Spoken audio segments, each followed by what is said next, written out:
मैं कटौती प्रस्ताव के पक्ष में बोलने के लिए खड़ा हुआ हूं। महोदय, ये सरकारी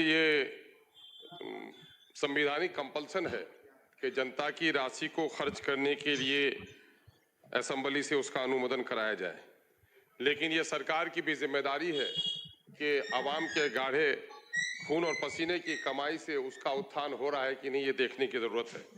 मौजूदा वक्त में जो इस वक्त खासकर रेवेन्यू डिपार्टमेंट के जरिए से जो वसूली की जा रही है कर्मचारियों के जरिए से और सर्किल ऑफिस के जरिए से, मैं समझता हूं कि बिहार में इससे पहले इतना बड़ा शोषण कभी नहीं हुआ है। मैं सरकार का आलोचक नहीं, बल्कि मैं चाहूंगा, मैं ईमानदारी के साथ अगर बोलें तो सत्ता और विपक्ष सारे लोग इस बात में सहमत हैं कि इस वक्त रेवेन्यू डिपार्टमेंट में बेइंतहा लूट हो रही है। मैं सरकार नए इरादों के साथ आई है, मैं आलोचना नहीं कर रहा हूं, इस पर काबू पाने की जरूरत है। जनता बहुत बेहाल है। मैं इस वक्त सीमांचल से आता हूं। सीमांचल में सबसे घनी नदियां हैं। 100 किलोमीटर के दरमियान में जो हिमालय के गोद में बहने वाले 300 किलोमीटर 400 किलोमीटर की बारिश और नदियों का पानी 10 से 15 किलोमीटर समाहित हो जाता है। कटाव बहुत अत्यधिक है। मैं जल संसाधन मंत्री का आभारी हूं कि उन्होंने पिछले दिनों में तवज्जो दी है। आइंदा भी सीमांचल के कटाव पर तवज्जो देने का काम करेंगे।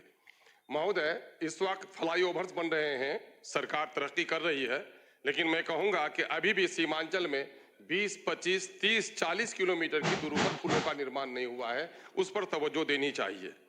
महोदय, मैं चूंकि ये सरकार कानून के राज की बात करती है, मैं माननीय मुख्यमंत्री हैं और सदन है, मैं गुजारिश करना चाहूंगा कि लोकतंत्र में जनप्रतिनिधियों का मान और सम्मान अपनी जगह पर है, लेकिन पिछले विगत कई वर्षों से अफसरशाही का जो एक चलन बढ़ा है महोदय, उससे सिर्फ ये नहीं कि आपके जनप्रतिनिधि अपमानित हो रहे हैं, बल्कि जनता का शोषण दोहन भी हो रहा है और जनता का काम सही तौर पर नहीं हो पा रहा है। बैठ जाएं, आपका समय समाप्त हुआ। एक बात मैं और कहूंगा महोदय श्री संदीप सौरभ जी, प्लीज बैठ जाइए, समय समाप्त हुआ। एक सर, समय तय है। बिजली मंत्री यहाँ पर है सर, बिजली की हालत बड़ी खराब है सर, हमारे उस क्षेत्र का प्लीज बैठिए, हो गया आपका। अध्यक्ष महोदय।